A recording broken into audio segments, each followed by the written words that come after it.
What's up, everybody? Welcome back to the FN Story. I'm joined alongside a good friend, one of the most influential people in the competitive Fortnite space, and a guy that gets the crowd going. What's going on, Levin? What is up, man? It's good to finally be here, right? And sit down and talk to you, my friend. Finally, you're a return guest. You were here last year. I don't know exactly when, but you are one of the few that have made a double appearance on the FN Story. I think the main thing is I like to talk about Fortnite, That's Okay. that's my thing, you know. Well, let's talk about it. We just had this is like the first time we're recording this podcast since the FNCS Global Championship. You were there, big part of it as an analyst. First of all, how'd you like being an analyst? Because I know, like, personally, that's what you've always wanted to do, and then your voice is just like perfect for casting. So then you've been a caster as well. But what's it been like to be an analyst on the biggest stage?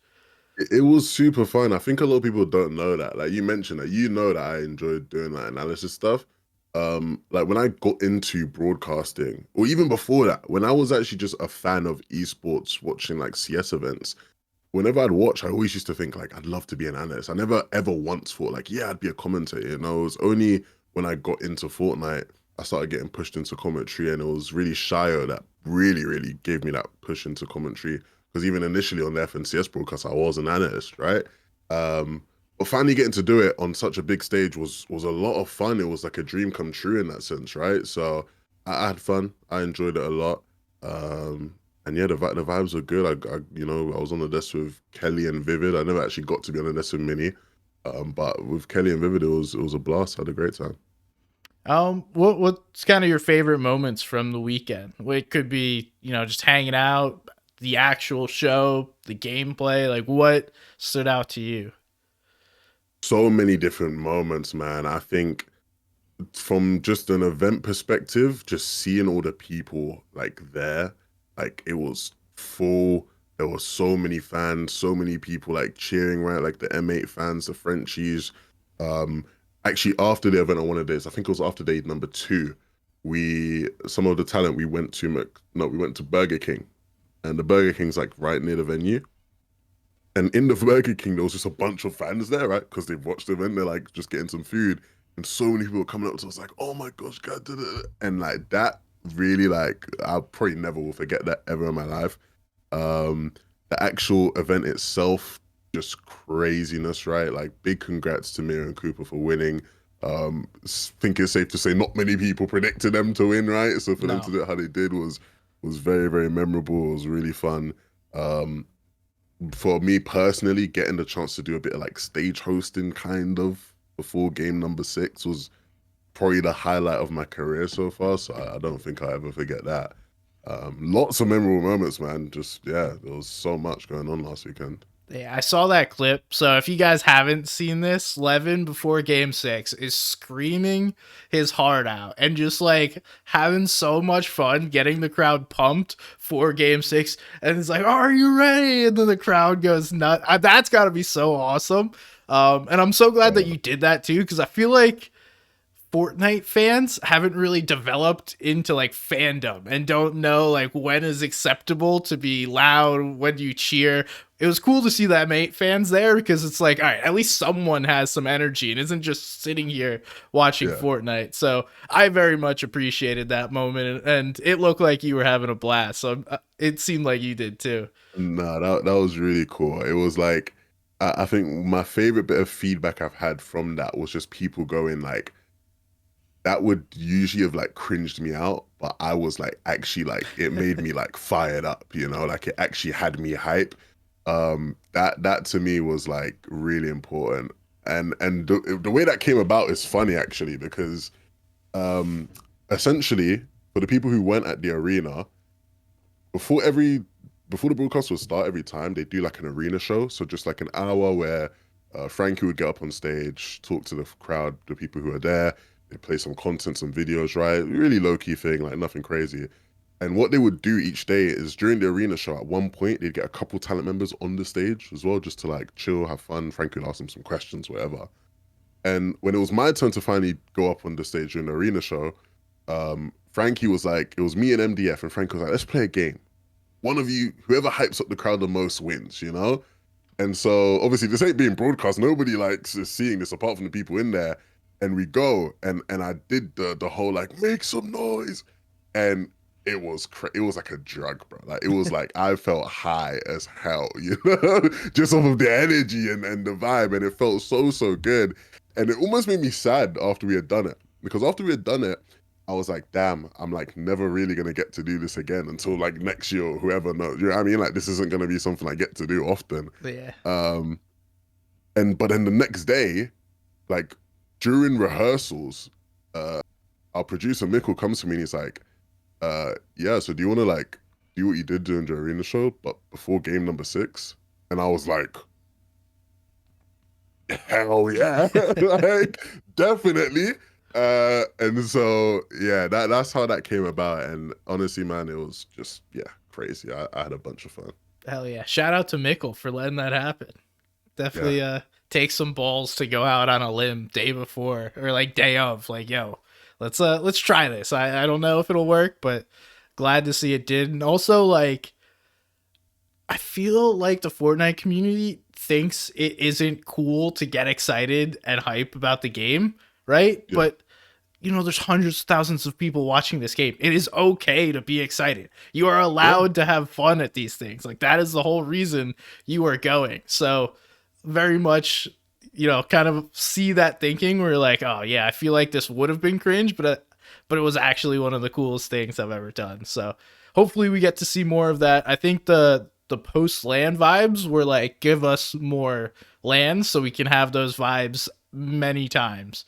And hopefully we do. I mean, I would love to see something like the solo invitational with some kind of like creative event involved with it, like a skills challenge midway through. I think that was a lot of the conversation going on after the event is do like 2 of these so everybody kind of gets a feel in 2 different places in the world, give more people a chance. I think that would be awesome. Um, we'll have to wait and see. We haven't heard anything, so next year is still up in the air. Yeah, I'm so with you, man. We need 2 of them a year. Give us the big, you know, if it's gonna be duos or whatever, give us the big duo competition at the end of the year. Mid-year, give us a solo competition with the whole like all-star vibe that we had, a couple years ago that was online, but do that in person.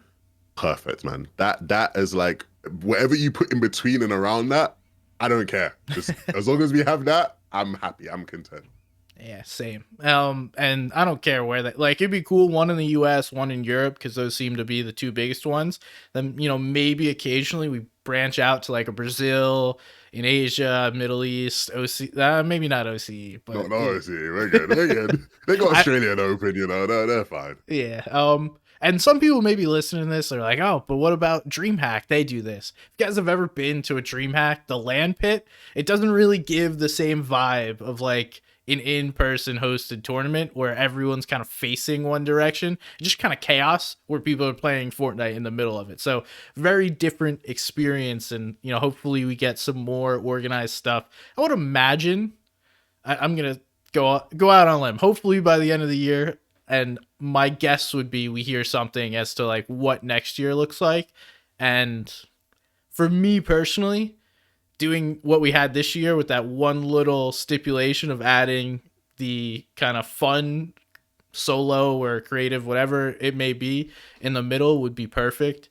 But if you could kind of create your perfect year-long competitive Fortnite track, what are you doing? Oh man, that's like I don't even know, bro. I've like not thought about this in years because I used to spend so much time thinking about it and it never happened, so I gave up. You know, Yeah, like like you have almost no like, control, yeah, just whatever. I'm yeah, here for like the ride. yeah. I'm sure we've had this conversation many Yeah. times before, right? Like it's weird, man. I think at this stage, again, not just to sound at risk of sounding like just overly like simple. I just want more lands. Um, just give us more of these opportunities and give us lands in places with the support where like we can have cool atmospheres, right? So it's like obviously we had Red Bull Land this year, and Red Bull Land was a lot of fun for people who were there, and it was cool. But it sort of not being like a thing that was supported by Epic sort of meant that like, there were obviously problems around the actual event in terms of like the game and whatnot, as well as like uh they didn't have like a fully packed out, sold out crowd, right? Because they, were struggling to sell tickets, whatever, whatever. Whereas like if we can have events like that, but they are packed out, even like a Gamers 8 Saudi, right? Like Hmm. if that was a lot more packed and had like a better atmosphere, right? Instantly these kind of events become better. So just give us more events like that. Um, in terms of like the online stuff, like what do we do there? I'm sort of at a loss with that. I'm like, just whatever. I'm like, just give us something that like the players won't cry too much about that will qualify them for the LAN event, and then we're good from there. Yeah, I would agree. As long as we don't get like a year's worth of solos, we're chilling. That's like the only thing I don't want. Mm, And I highly doubt we will get that because I think we've seen the success of these team modes, duos and trios over the past couple of years. And tell us early. Like as long as we know what's coming throughout the whole year, I'm kind of with you. Like I don't really care. The online events seem to be whatever, like we know what they are at this point, right? It's yeah, not yeah, really exactly, changing. So duos exactly. or trios, that'd be awesome. Then a And couple of lands. I will say as well, like the one aspect of the whole like give us a second land like one through the middle of the year that I think is really important to me, and one thing I really would like about that is just it helps like break up the year a bit better, right? Hmm. Where like this year, as good as it was, like the whole major process, right? Like all through the year, all these online majors into the big land, it's like it dragged a bit, right? Whereas if we had something bang in the middle of that, that like makes sort of helps break up the year and build excitement towards that, but then also builds even more excitement going into the big land at the end of the year, would be perfect. Yeah, and most major sports do that. They have like a halfway or like right before the biggest game of the year, they'll take a break and do something like fun and creative. So Yeah. it's been done. It's been proven. It works. Would love to see that. Uh, but yeah, I mean, globals. Any other thoughts? I like you said, I would have never expected Cooper and Miro to win. I do think that they were a team that could have played well. Yeah. I would have never projected them to be the winners. I mean, Cammy and Seti coming in second, and I would love to get your thoughts actually on Trulix and Chicho.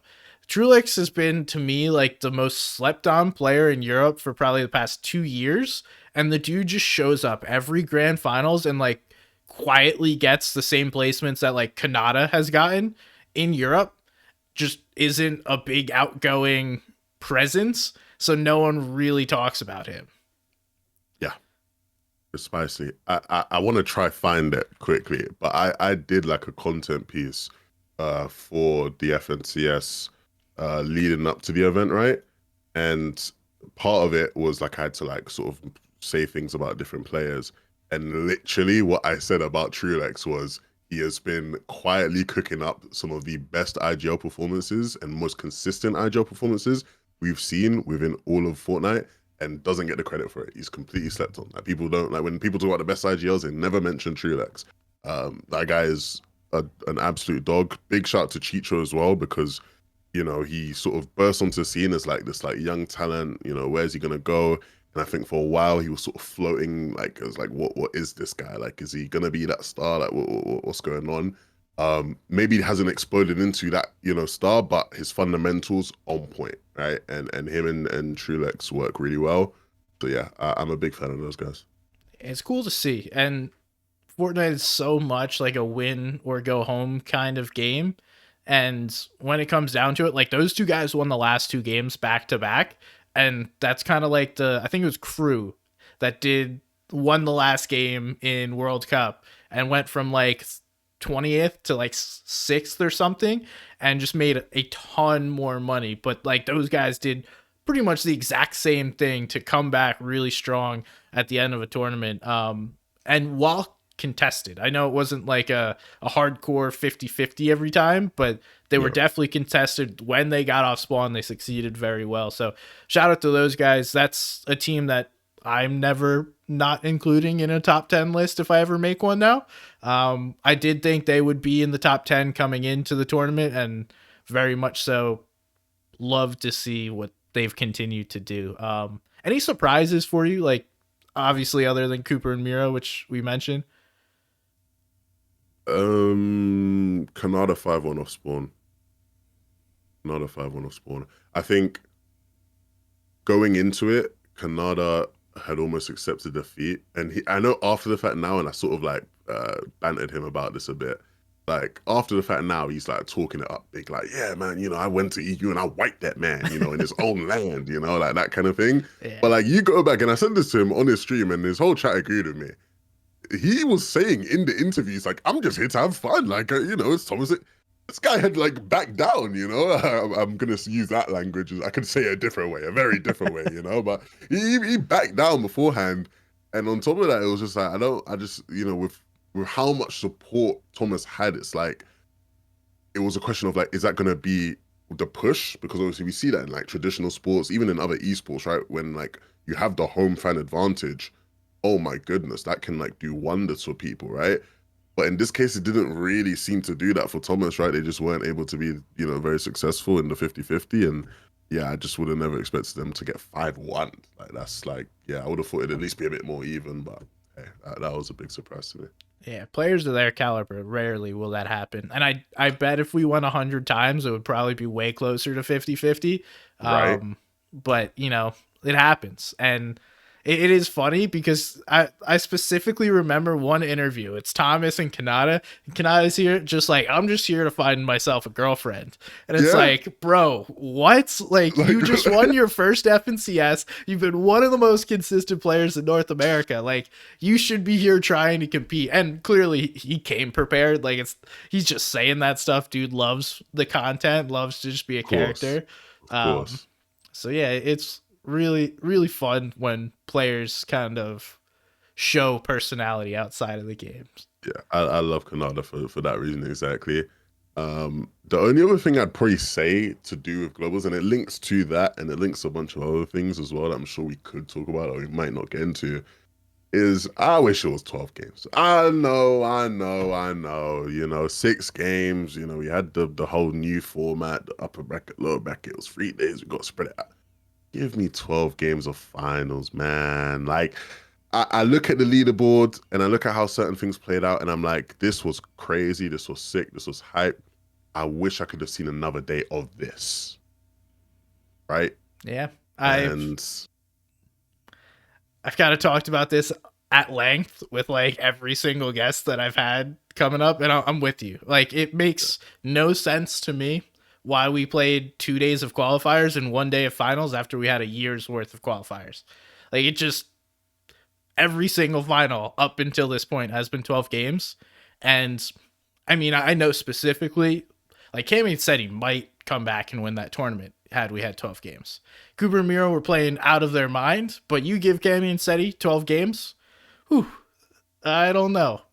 Queasy and Vino, no way they're outside of the top 10. Granted, they finished 11th, 12 games, no way. And I think it kind of mitigates that zone RNG, because as much as you and I could say, like, oh, it doesn't matter, you got to be able to play with whatever zones that you have. It ratchets up the difficulty just a little bit if you have to rotate all the way across the map. And yeah, sure, you could get lucky a few times and make it through, but more times than not, once a team realizes, hey, we have this zone, you have to go through us, they're going to figure out ways to stop you, prevent you, and like, teams are just that good to where it becomes a problem. So very much with you of the 12 games.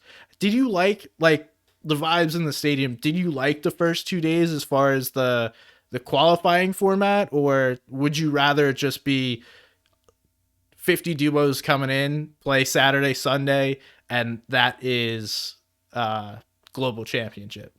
I'd rather it be 50 duos come in. I think it was cool. It was cool to see it. I just wouldn't have wanted it to be the global champion. Like, it'd be cool if we had tested it out somewhere else. I would want it to go back to sort of where it was at Invitational the year prior, right? Like, again, it was cool. First day was like, it was, I wouldn't say hype. Like, it was all hype because it was globals, but like, it was almost like, yeah, I don't know. I'm paid to use my words and I'm struggling here, but it's like, it was just one of those things where the first day, a lot of the teams are going to qualify anyway that you expect. So it's not really like there was a bit on the line, but there wasn't really much on the line there. The second day was more hype in the sense of like people were like, oh my God, it's like Click's going to do it, that kind of thing. Like, so there was a bit more there because that's a day where people actually are being eliminated from the competition completely, right? So there's a bit more on the line there. But all in all, just give me the 50 teams, give them 2 days, and let's wrap it all up, you know? I would very much agree. I think especially the top 25 qualifying is like so anticlimactic because a team wins the game and it's like, all right, cool. They Done. no longer matter the rest of the day. Easy and Um, Venno won the first game and were qualified, yeah, basically. That's and just yeah, it doesn't lead to like excitement. It was good Fortnite. Don't get me wrong. But I don't think. by the end, man, it was a bit. By the end, the lobby was a bit troll, like because everyone's just cold and like I don't really give a damn anymore, you know. Yeah. And that absolutely should not be happening on the biggest stage at the biggest tournament of the year. So let's figure that out, right? Whoever's job that is, let's figure that out. Um, I think, hopefully we don't have a 6 game for like I would be cool with 8.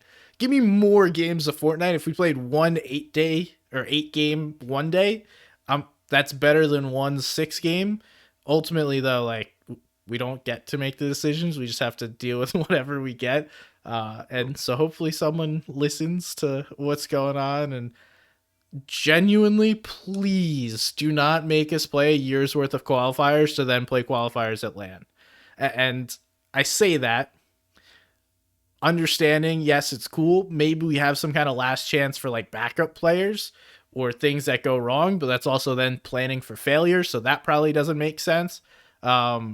Or maybe last chance is literally just like you win an opportunity to go and be at the LAN for free. Like that's also kind of a prize that you could throw out there. But I don't think that at the end of the day, it should be you win a major, you qualify, and then you have to re-qualify. It's just that's weird to me.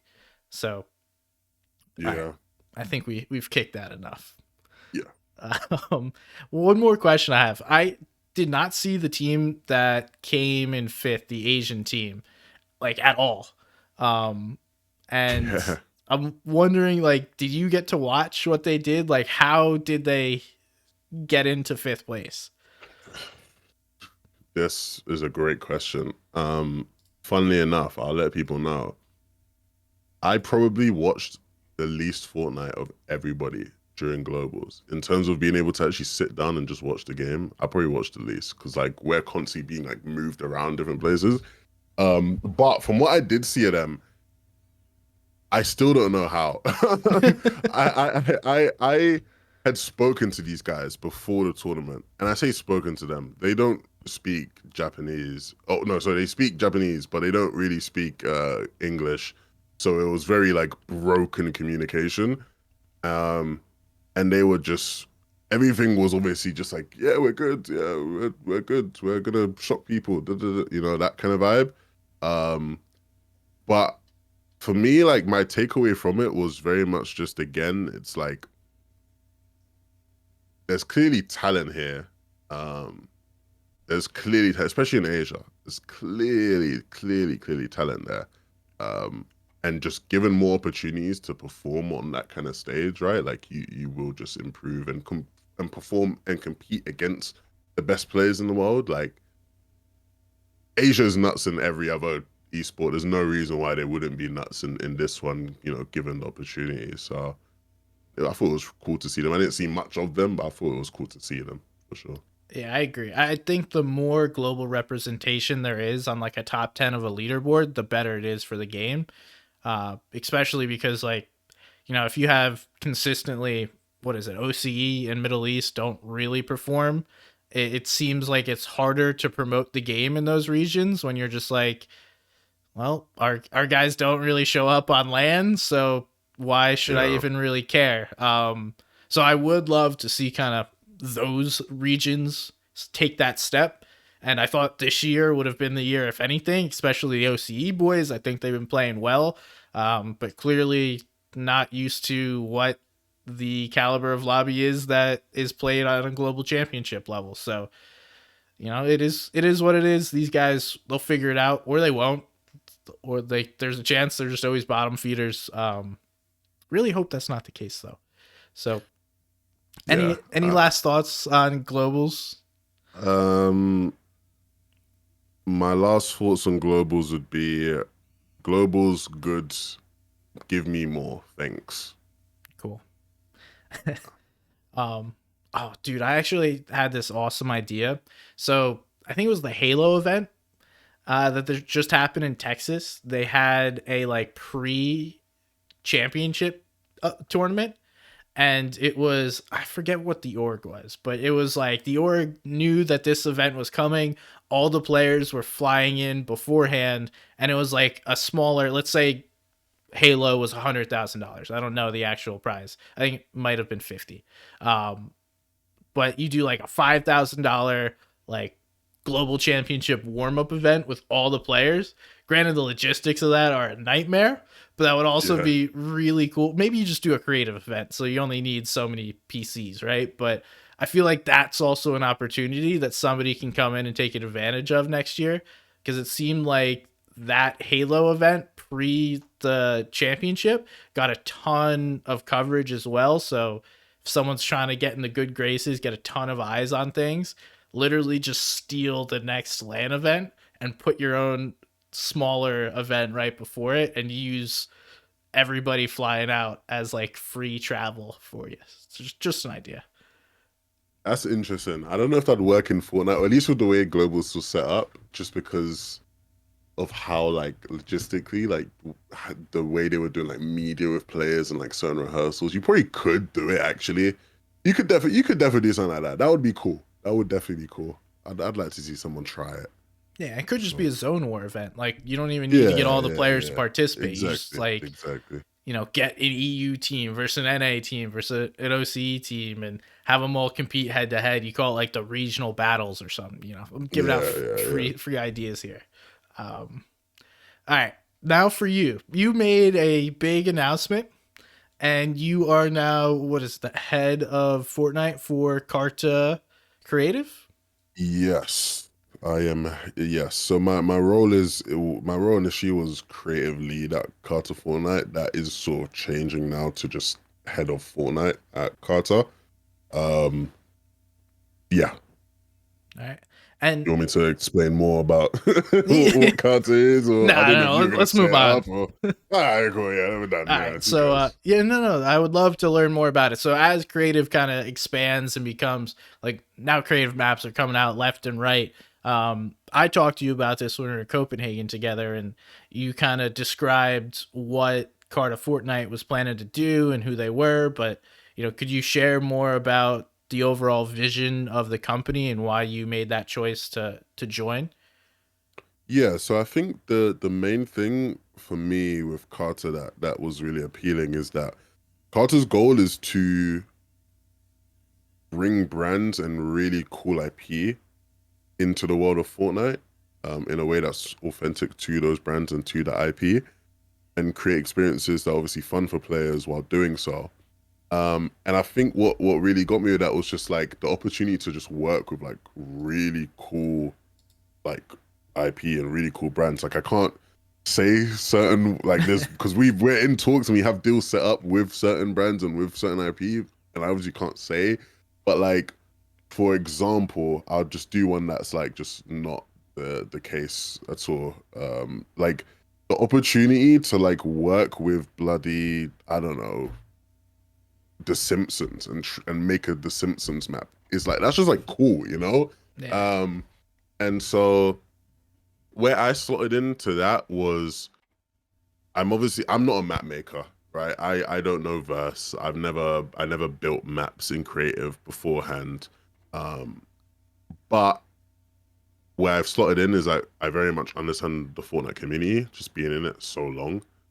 Obviously very tapped into the community, the wider community, even outside of competitive. Like I've always just been tapped into just the outside, right? And the wider Fortnite community. And I have a big interest in marketing, and in leadership. And so my sort of role is to tie everything together on the game development side. We've got uh, game developers, game designers, 3D artists, that kind of thing. Um, and then obviously, whenever we work with brands, how do we then market these initiatives and go in that direction? So a bit of everything really on the game design and the marketing side is where I sort of stand right now. Cool. And is the first map officially out? I know it's been like teased. It's Pooh versus another monster. It's like some monster battle. Yes. So our first map did release a week ago, maybe 2 weeks ago, Pre versus Death. Essentially a boss battle map that takes place between a giant Winnie the Pooh and a giant Grim Reaper. And they battle it out while players sort of there's an FFA taking place for players to sort of fight it out. That for us was just an opportunity to one get something out and give some of our devs like a chance to just you know cook and see because we have a lot of devs who aren't Fortnite native. They're people who have experience in Unreal and have moved over, right? It was an opportunity for them to play around with things and try things, and it was also just a chance for us to like have a go at what it is our mission is, right? Like Winnie the Pooh is obviously a very iconic IP, but it's free to use, right? So, which is why I went for Winnie the Pooh, and sort of the same with the Grim Reaper and Death, and so it was just sort of a stab at that for us internally. It was a big sort of thing for us to like figure out our workflow and then figure out how we want to work and do things um, in preparation for some of the other projects we have lined up with, actual brands and IP, etc. Cool. How'd that go? I'm It was definitely a learning process, man. I think there's things I probably can't say and talk about it, but it was definitely good for us to learn and to get an understanding of things in terms of just sort of what we need to do in our creative process. I think the feedback from people within the community was like good in terms of the concept. I think there's definitely things about the execution we could have done better. But again, that's all part and parcel of the game. I personally really enjoyed the process. It took a bit longer to get out than we probably would have wanted. But isn't that the nature of everything? It feels like so. I liked it, and it's already opened up some doors in some really cool ways that I think I'm sure we'll get into as well. Yeah, I mean, for the first map, first time doing anything, I feel like it just takes longer.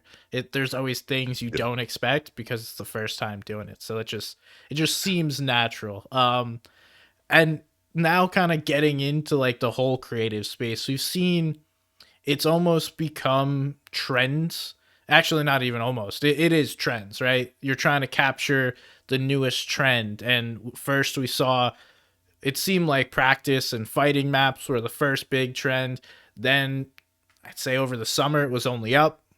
And yeah, then now it seems to be the tycoon style maps that are popping off. I mean, the FOD zone, FOD zone, I don't know how to pronounce it. That map has been everywhere on my social media.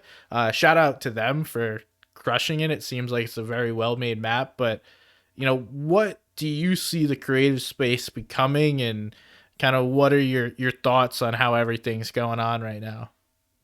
yeah. I think you just have to look at Tim Sweeney and his vision, right? He envisions Fortnite being a platform for other games and ecosystems, other game ecosystems to exist.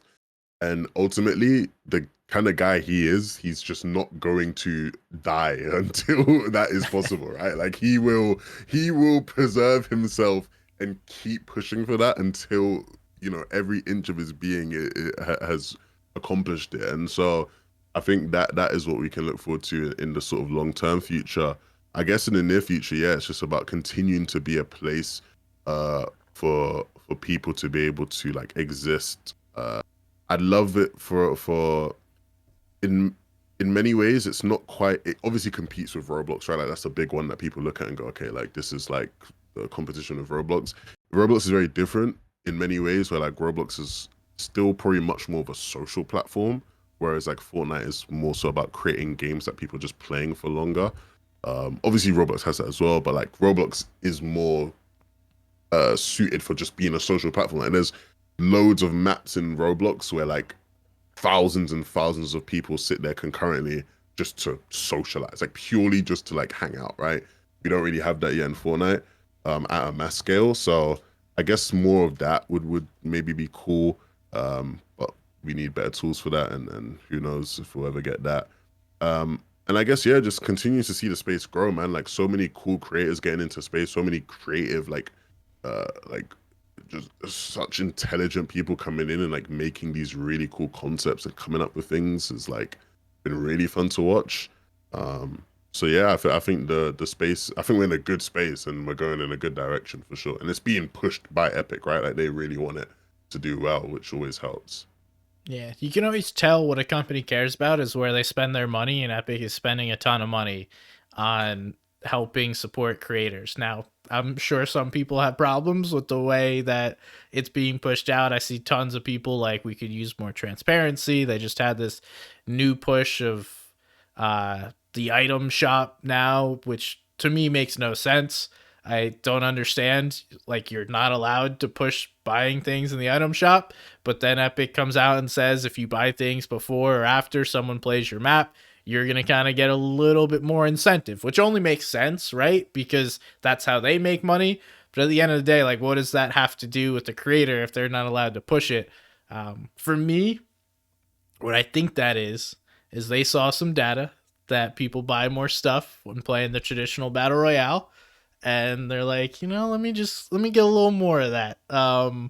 Yeah, because That's Epic count themselves as a creator. A lot of people don't realize that, right? yeah, Like Epic, and the maps they make and they have are counted as creators. So yes, it was a lot of the feedback from the community was like, you've just added in like a goalpost that allows you guys to make more money, and we have no way of really, optimizing for that properly. But cheers, mate.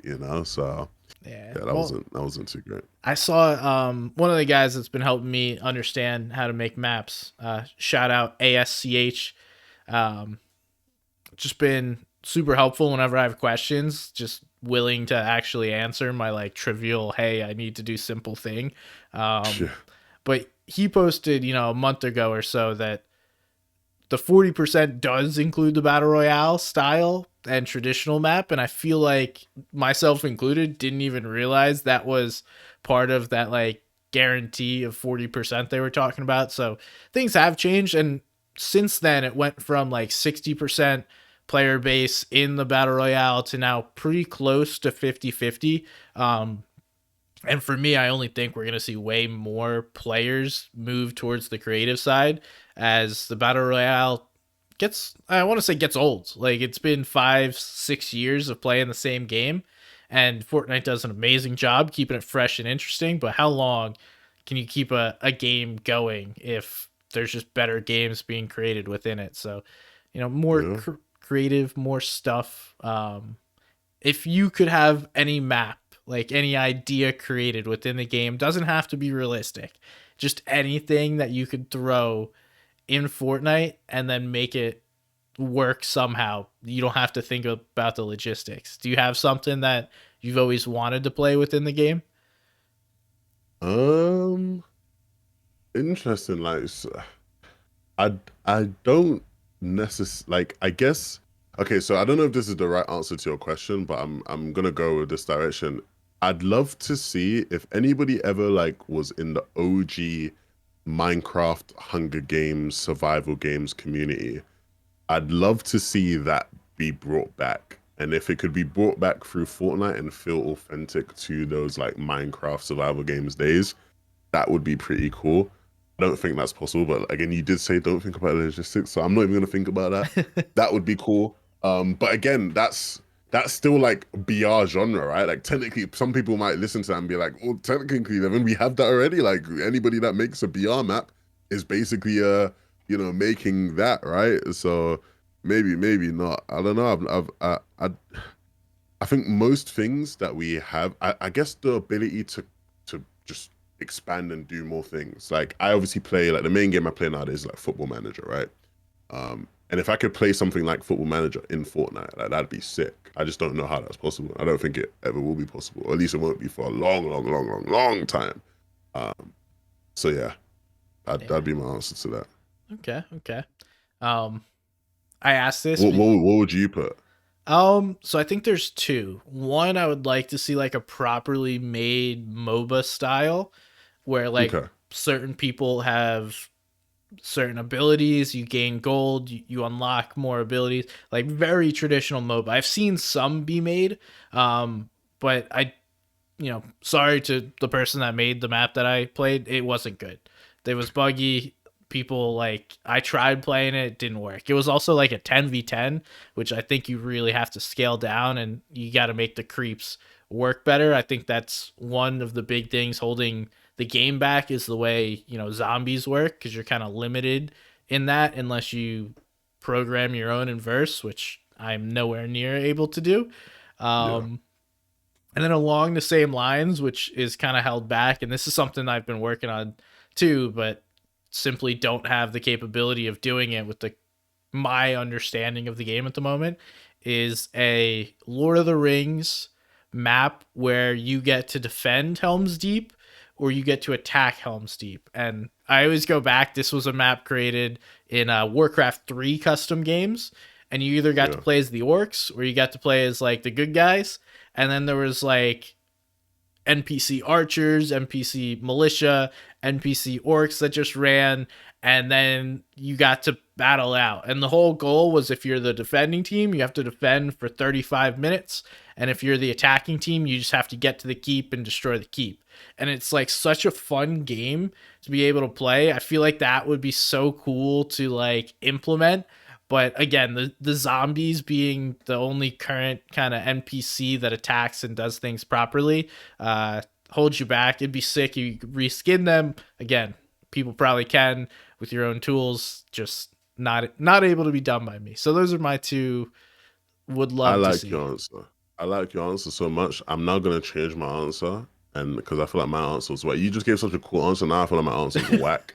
So I'm gonna actually say, because I have thought about this and my memory's been jogged now. I'd love to see a game like Squad or uh, Hell Let Loose, which are like these war games where it's literally just like you load in and it's like 100v 100, and everybody's just like on the wall and you choose your role. You got medics, you got the scouts, you got these, but you have like proximity chat, so like it's like real, it's like you're out on the battlefield. Like games like that I always find really cool, and if we could do that in Fortnite, like people have made games like that in Fortnite, but because there's no like prox chat, it's like just whack. Yeah, I'd love something like that. Would be cool. I can respect that. That seems like a fun way to go. I used to love Battlefield, so it sounds very similar to like those massive. I think it's only 32v32. It's the last one that I played. Um, Yeah, Battlefield has a mode like that as well. Yeah. yeah, that's cool. I think everyone kind of has their own ideas, and at the moment, it's just held back by certain things. But we're also just in the beginning of this new like UEFN verse development phase. So come back in a year, and maybe all these maps are made. That would Who be awesome. knows? Um, you went to Unreal Fest down in New Orleans, right? Yes, unbelievable. Yeah, was it Unbelievable. My awesome? first time. My first time in New Orleans, man, it was just great. I love that place. I 100% have to go back at some point. Um, Unreal Fest was great. It was great, man. It was weird going into it because obviously, like just before leading up to it, the whole like epic layoff thing had happened, right? Yeah. Um, but like, so I was almost worried that the vibes are just gonna be like completely shot, But it wasn't like that at all. It was really really fun, very insightful. Meeting people within the creator community, like the UEFN creator community, was so cool. So much good vibes, good energy, and just love all around. And then New Orleans, man, the food, absolute joke. Didn't have a single bad meal, mate. Not a single one. Oh yeah. Delicious. I was there earlier this year. I would agree. The food is absolutely delicious. A little hungover some days, so it didn't taste as good. But what's the best thing you had there? So I went on the first night. I went for dinner with my boss, somebody who works for NASCAR, Squatting Dog, who some people listen to might know, um, Keep Up Radio, Whitney, who's amazing as well, that some people might know. Um, and we went to a place called Pesh, seafood place, the best food I've ever eaten in my life, hands down, Wow. hands down. The fish is like caught fresh like a couple hours before you eat it, right? And everything was just 10 out of 10. You know, like when you go somewhere and the food's good, but like a couple dishes and stuff are sort of almost just like, they're like fillers almost Yeah, like, you wish you didn't get those. yeah, yeah. At Pesh, every single dish we got was just the star of the show. Like every single one wanted to be the main character. It was just Oof. unbelievable. Unbelievable. What'd you get? You can't leave me hanging. I need some details now.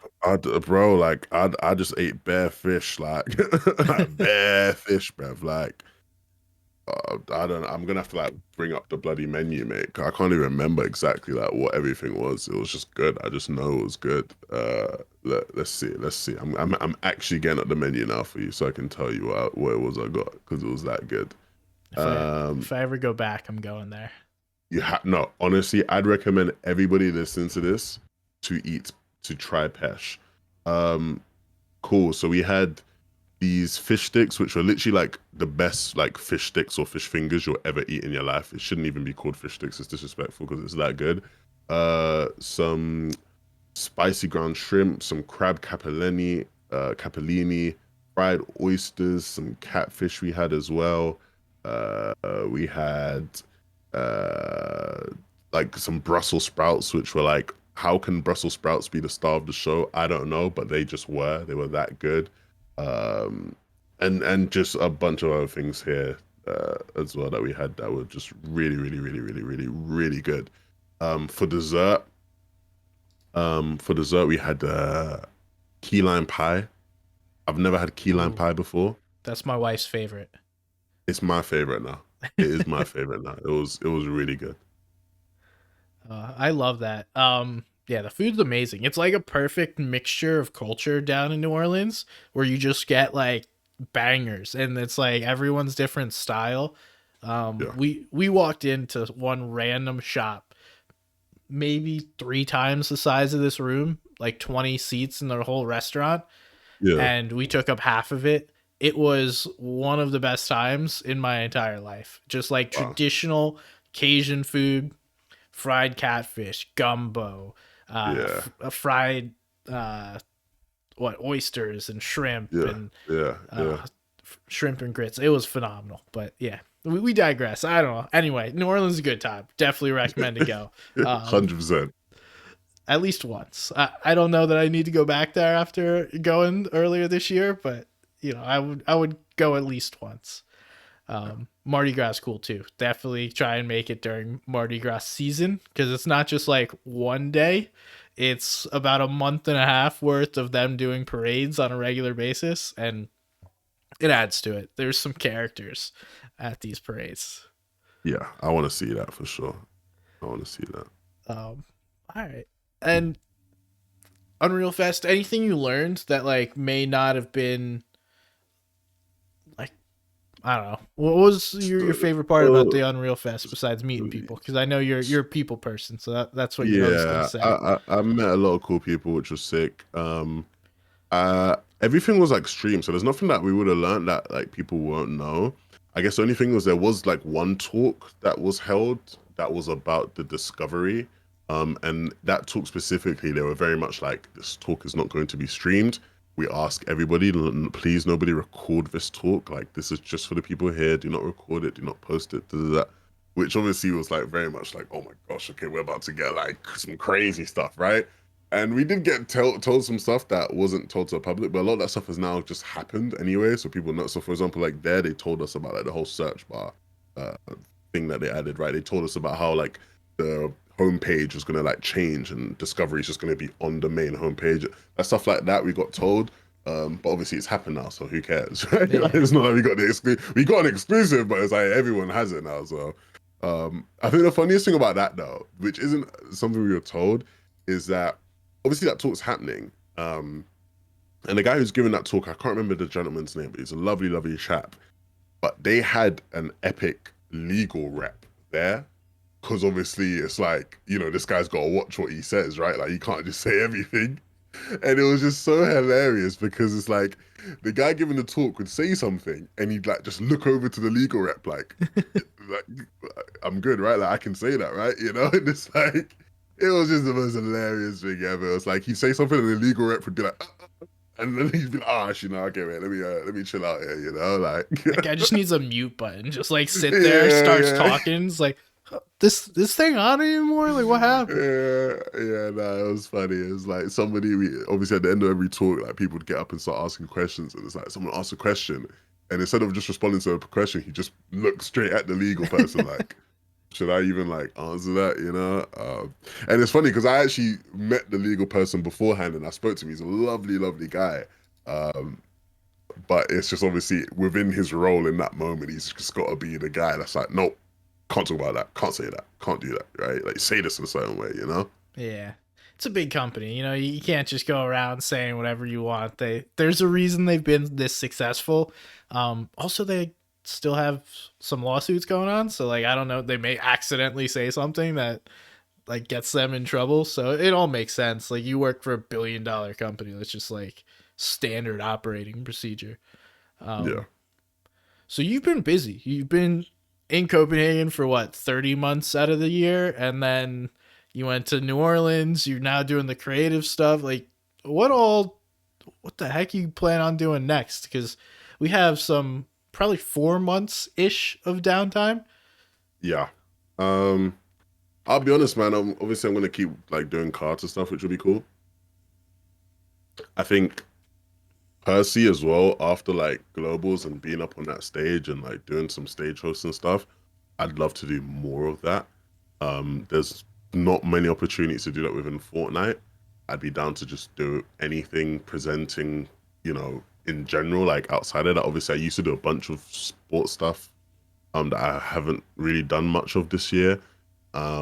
So maybe getting back into like some sports stuff. I'd love to do some stuff, not just in football or soccer for you and your Americans, right? But also just like some NBA stuff. The NBA season starts up today as we're recording this, right? So like, I'm really big into basketball. I'd love to like just, expand and do a lot more presenting and hosting and whatnot in just the online media world. So yeah, we'll see. We'll see about that. But yeah, I'm very much just busy with a lot of Carter stuff right now, which is it's good to be busy, you know. Yeah, I 100% agree. Have you looked at like agencies or anything? Because from what I know, you represent yourself, which is good and bad. But if you want to expand, that's probably the best way to do it. I know. We're working. We're All right, working. No, all no, right. we're working. We're working. Hey, you keep We're doing working. you, bro. I And appreciate that. just last piece, you have been very. It's gonna sound like I'm just like patting you on the back, but like you have become one of, if I would say, one of the most influential people in Fortnite, especially the most like non-influential or non-player influence, I would say, within like the competitive Fortnite space. Do you ever see yourself becoming that person, or do you even realize that you're that person right now? No, not at all. I don't think about that much. I it hit me a bit during globals. And the reason it hit me during globals was just because like all the talent, and you've been there for it, right? Because you probably made the same sort of joke. So like all the talent always like Levin, you're like literally the most loved like talent member of all of us. Like the community loves you the most. And I always like brush off like yeah, whatever. But like during globals, I definitely felt that just because of the amount of people who'd like come up to me and be like, "Yeah, I'd love a picture, I'd love an autograph or something like that." Like I didn't even have a signature. I feel so bad for the kids who asked me for an autograph on day one because I was just scribbling. I had no clue. If I messed up your t-shirt or your hoodie, I am so sorry. I didn't even think I needed a signature. Like I was like, signature? All right, mate, and just like scribble something on, you know? And I figured it out for the next days. So hopefully, the other people, they got something nice. But it hit me then. Obviously, it's like whenever I see reactions to like, you know, things I say when commentating or, hosting or whatever, it's like people are very much like, yeah, Levin, oh my God, I love it. Oh, why is Levin not commentating? And I'm like, damn, I didn't even realize people cared this much. So I've definitely felt it more recently. I don't know how I got here. I guess just through. It's honestly part of it is just through tenure. I've just been here for so long, man. Yeah. I was like joking around about this during globals with Monster, but after Monster, because Monster's been here the longest. We don't count Zeke because it's Zeke. You know, he is just Fortnite. Yeah. But after Monster, I've been the second longest of all the talent that did globals, at least, right? Um, so like I've just been here for a while. Like people just used to see my face, I guess, and people got respect for me. Obviously, I've got great relationships with the players, which helps. And I'm like, even if I'm not always as active on like Twitter and stuff, I'm like active in the community because I'm in a lot of people's streams and talking to people. So people see me. I don't care about that, to be honest, much. Like I don't care for it. It's like, it doesn't really mean much to me anymore. But it's definitely cool, and I appreciate the love and support. And I'm glad that people care about me. Um, that definitely means a lot for sure. Yeah. Well, I don't think it's like something you've tried to do. It's just something that happened. I feel like you've Yeah, been one of the most like player supportive talent members. Um, and just like always seem to be like very player sided when you have your takes, which has then ingratiated yourself within the players. So they love you, so then their fans love you, and then it's gone on. And also you can't hide. You're a massive human being. So like when you're at events, it's not, you don't blend in when you're six yeah, eight, right? yeah, Like you're yeah, just a big dude. But it's cool. Those poor people getting the day one scribbles. That's actually so funny. Honestly, mate, like the first, like JE, that first person that asked me for signature, like that one was like that. I remember, like it was horrid. I literally just had no clue, and I was just like, and it was just a random scribble. It's awful, awful Uh, for me. it, Apologies, I apologize. it happens, dude. There was a time when I went to World Cup. I had a press pass. Like I had no name for myself. I was going literally just to write stories about World Cup. Some Yeah, kid saw my badge, saw that it had my face on it, and he's like, "Yo, no way! Can you sign something for me?" I'm like, "Dude, you don't know who I am." Like I am literally nobody. Why are you asking me for a signature? He's like, I don't care. Just sign this. Just sign this. And like same thought process of like I literally scribble my signature when I write yeah, something. yeah, So yeah, oh, it's just so funny. But yeah. yeah, I'm glad you've had a good time. Keep doing you, man. You've been You too as well, man. I appreciate you. We go back so far in this community, and maybe people don't know how far back, but we've been here together for a long, long time. yeah, since the days of people actually posting on the FN competitive Reddit. Hey, good days, good times, good Yeah. days, good times. For all you guys that browse that thing, there actually used to be good content on there, not just like, why do I die in box fights 3 times? Oh, poor Reddit, man. That's a Poor pet Reddit. peeve of mine. Anyway, appreciate you coming on, Levin. Give yourself a shout. Where can the people find you? What you got going on? You can find me at 11 2K anywhere. Um, Thank you all for the love and support over this year. It's been a crazy, crazy year for me personally. So I'll just and everyone that's ever sent a nice message or even a bad, mean message. I just want to let you know I appreciate you and I thank you and I look forward to seeing you all again next year. Cool, cool. Go follow him, man, if you don't already. He's awesome. And I'm sure you'll see him doing more Fortnite, whether it be creative or competitive or stage hosting for the Olympics when it comes out later this year. We'll see. But thank you all for watching. Leave a review on the podcast platform that you listen. That helps a lot. If you have any problems, complaints, questions, DM me on X at somebody's gun. And thank you guys. We will see you next time. Peace.